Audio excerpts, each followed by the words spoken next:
Hello students, in this chapter we will read about the parts of a flower, the types of reproduction which we can see in plants and the different ways by which seeds can be dispersed. Okay, so let us start reading. Flowers are the most beautiful part of the plant. Most plants bear flowers. These are called flowering plants. There are some plants which do not bear flowers. These are called non-flowering plants. तो कुछ plants ऐसे होते हैं जिनमें आपने देखा होगा कोई फूल ही नहीं है. ठीक है, फूल क्या होता है? It is one of the most beautiful part of the plant. Plant में और भी बहुत सी चीज़ें होती हैं, जड़ें होती हैं, ठीक है, उसके पत्ते होते हैं, स्टेम होती है, ओके, एंड देन फ्लावर्स होते हैं, फ्रूट्स भी होते हैं कईयों के अंदर. तो जिन प्लांट्स के अंदर फ्लावर्स होते हैं that we call them flowering plants, and there are some plants which do not bear flowers, मतलब जिनमें कोई फूल नहीं आता, तो they are called non flowering plants. What are the parts of a flower? You know that a new plant grows out of a seed. Where does the seed come from?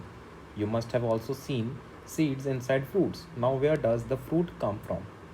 तो आपने देखा है कि नया एक पौधा अगर उगाना है आपने, तो गमले में क्या लगाते हो? गमले में या आप अपने गार्डन में वी सो अ सीड, हम एक सीड को बीजते हैं. वो सीड आता कहाँ से है? तो वो हमने देखा होगा, वो सीड आता है फ्लावर्स में से, और फ्रूट्स में से. तो आपने कुछ फ्रूट्स खाए होंगे, जैसे आपने एप्पल खाया हुआ है या मैंगो, वाटरमेलन, ठीक है. इन सभी फ्रूट्स के अंदर आपको सीड्स मिल जाते हैं, ठीक है. तो अगर इन्हीं सीड्स को हमने फिर से ज़मीन में डाल दिया या गमले में डाल दिया, तो we can get same fruits again, and this process is known as reproduction. By the process of reproduction we can get new flowers. Now where does the fruit come from? Fruit आता है इसी plants में से, ठीक है ना. आपने देखा होगा टमाटर का पौधा लगा होता है, ठीक है. देन कई जगह एप्पल्स के आपने ऑर्चिड्स देखे होंगे. A farm where apples are grown, that is called an orchard. Now a fruit is formed from a flower, so a flower plays a very important part in the life of a plant. तो जिन पौधों में flowers लगते हैं वही flowers होते हैं, वही flowers में आगे जाकर क्या बन जाता है? Fruit. It is the part by which the plant reproduces by forming fruits with seeds and allows the life cycle of the plant to continue. तो एक पौधा लगाया आपने, उसमें से क्या निकला? पहले उसका फ्लावर बना, फ्लावर में लगे फ्रूट्स. वो जो फ्रूट हैं वो आपने फिर से वो फ्रूट कंज्यूम कर लिया, या कहते हैं, सपोज कर लेते हैं, चलो वो फ्रूट किसी ने तोड़ा ही नहीं, लेकिन उसके अंदर जो सीड्स बन गए हैं, ठीक है, वो बाद में वहीं पर आसपास गिरेंगे और वहाँ पर फिर एक नया प्लांट ग्रो करेगा. तो like this the life cycle of a plant continues so and सो.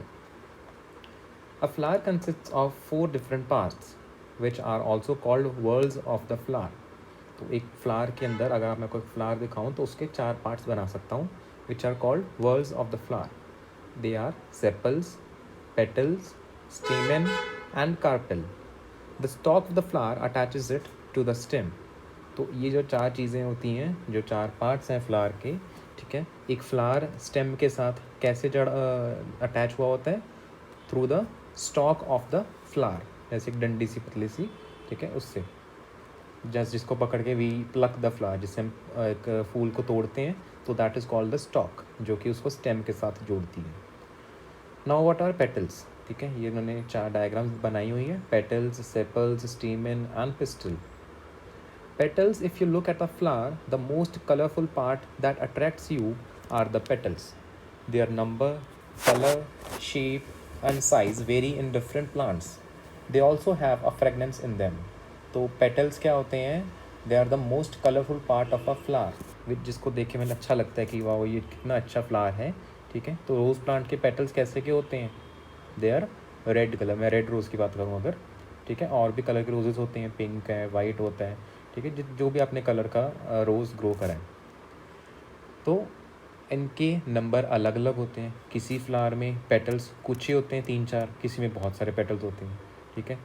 अभी कलर का हो गया, वाइट हो सकता है, रेड हो सकता है, पिंक हो सकता है. शेप भी वेरी करती है, साइज़ भी वेरी करता है, ठीक है. किसी के बहुत बड़े पेटल्स होंगे, किसी के छोटे छोटे पेटल्स होते हैं. So they also have a fragrance, मतलब इनमें खुशबू भी होती है. Sepals. Sepals they are special leaf like structures, मतलब पत्ते नहीं होते, पत्ते के जैसा दिखते हैं ये. मोस्टली दे आर ग्रीन या brown in colour. They are found around the petals at their base. ठीक है, पेटल्स के नीचे ही ये सेपल्स दिखते हैं हमें.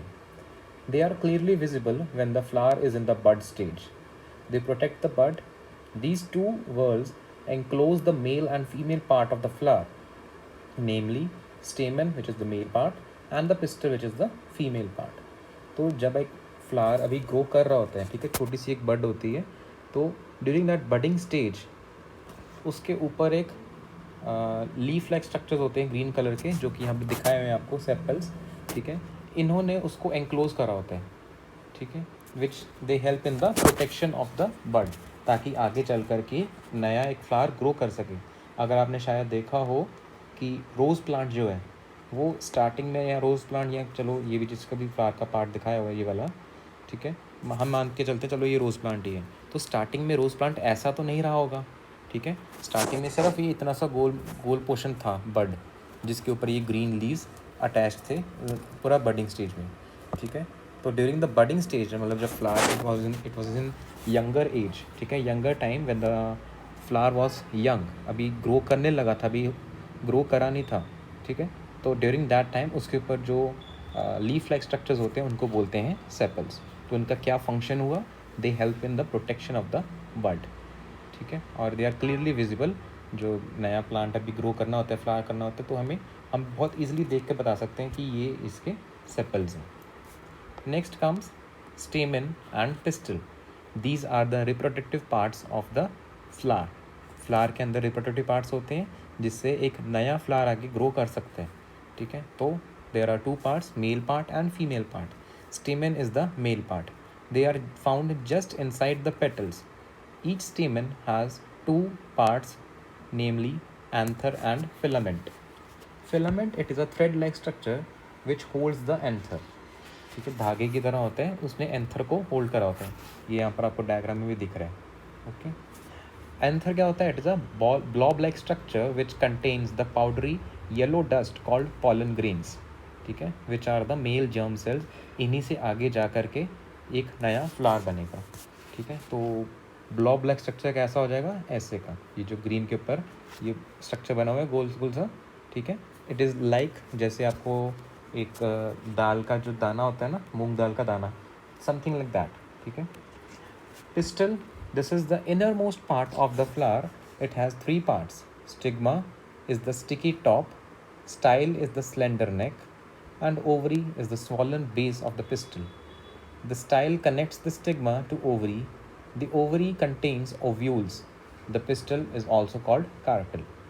तो पिस्टल है फीमेल पार्ट, इस पूरे स्ट्रक्चर को बोलते हैं पिस्टल. इसके अंदर जो ये बिल्कुल टॉप पोर्शन है, ये वाला ऊपर वाला, this is called the stigma. It is a sticky part, क्योंकि इसके ऊपर यहाँ से पॉलन ग्रेन्स आएंगे and they come and they get attach to the stigma. फिर स्टिग्मा से ये किस में जाएंगे? स्टाइल में. ये green slender neck, this is the style. And finally they reach the innermost part which is the ovary. ठीक है, ओवरी तक पहुँचते हैं, जहाँ पर एक्चुअल हम कहते हैं कि फर्टिलाइजेशन या male and female parts they actually meet here. Okay, तो these are the parts of a flower. यहाँ पे क्लियरली मेंशन्ड है. Pollen tube, stamen. स्टेमन है मेल पार्ट जिसके फर्दर अंदर दो डिविजन्स करी हुई हैं, एंथर एंड फिलामेंट. और पिस्टल के तीन हैं, stigma, style and ovary. Then pinkish colour, that is the petals. Centre part, that is the ovule. Ovary के अंदर जो पार्ट है, that is the ovule. Sepals, they are the green leaf-like structures present at the budding stage. Receptacle मतलब जहाँ से pollen grain when it will get attached, जब वो pollen tube पे attach हो जाएगा, ठीक है, ऊपर स्टिग्मा पे, तो pollen grain ऊपर से इसके थ्रू यहाँ से enter करेगा, तो उसको बोला गया रिसेप्टल. एंड पेडिकल, ठीक है, जहाँ से वो एक ये जो फ्लावर है remaining part of the plant के साथ अटैच हुआ हुआ. ठीक है, दैट इज़ द पेडिकल. तो I hope this is clear. इसकी आपको डायग्राम दी हुई है बुक के लास्ट में, चैप्टर के लास्ट में, तो वहाँ पर आप लेबलिंग खुद से करना, एक बार खुद रीड करना और फिर लेबल करना. Some flowers have both stamen and pistil and these are called bisexual flowers. तो कुछ फ्लावर्स ऐसे होते हैं जिनमें स्टेमन भी होते हैं और पिस्टल भी होते हैं, मेल पार्ट भी और फीमेल पार्ट भी। तो they have both the parts male and female, तो दे आर कॉल्ड बाईसेक्सुअल। ठीक है, bi means two, sexual means male and female both. Some may have either stamen और pistil, such flowers are called unisexual. तो कुछ flowers ऐसे होते हैं जिसमें सिर्फ या तो स्टेमन होगा या पिस्टल होगा। तो uni means single and sexual मतलब वो बताया हुआ है कि कौन से वाला, स्टेमन या पिस्टल, मेल या फीमेल, कोई एक। Okay, next is pollination. Have you ever wondered why bees visit flowers? You are right. They do to suck nectar from the flower. Nectar is a sweet substance which insects use as food. Bees use it to make honey. Nectar is found deep inside the petals in structure called nectary. तो आपने देखा होगा छोटे छोटे insects या बीज जिसको हम भंवरे कहते हैं, तो they keep hovering around the flower, ये फूल के आसपास ऐसे फ्लाई करते रहते हैं या बैठते रहते हैं उसके ऊपर। वो क्यों? Because they want their food. उनका फूड क्या होता है? Nectar.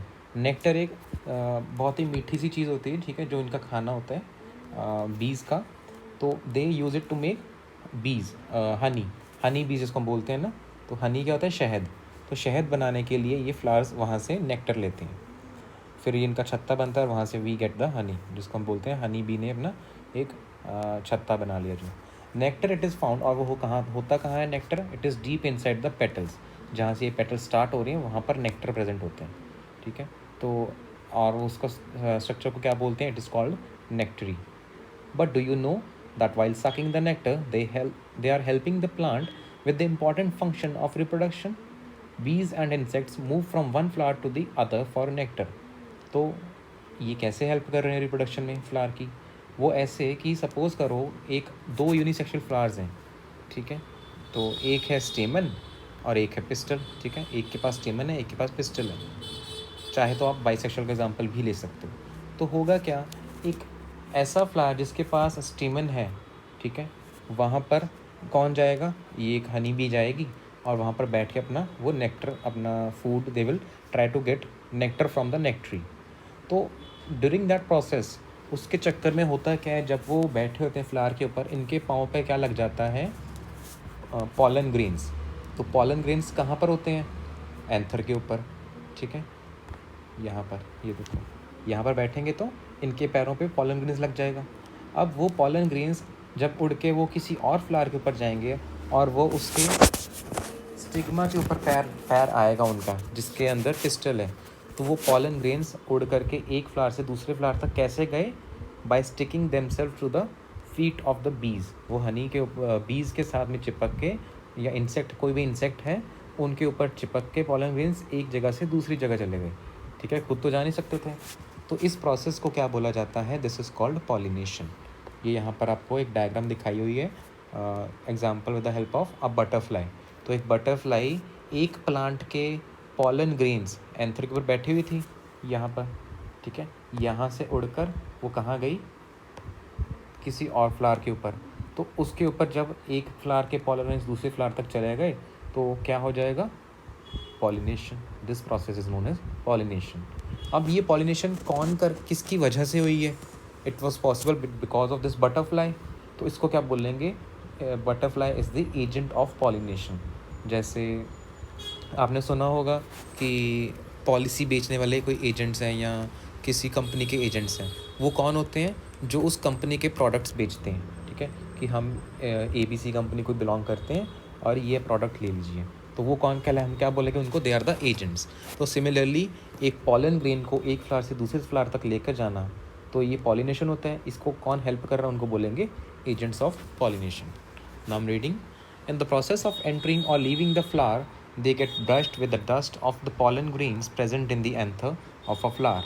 They carry this pollen grain with them to another flower. These pollen stick on the sticky stigma of the other flower. इसीलिए स्टिग्मा जो है स्टिकी होता है, चिपचिपा होता है, ताकि वो जो पॉलन ग्रेन्स किसी के पाँव पे लगे हुए हैं किसी इंसेक्ट के, वो वहाँ पर चिपक जाए और वो इंसेक्ट उड़ जाए अपना।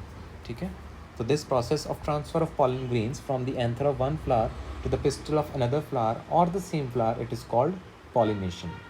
Bees and insects make this happen so easily, hence they are called agents of pollination.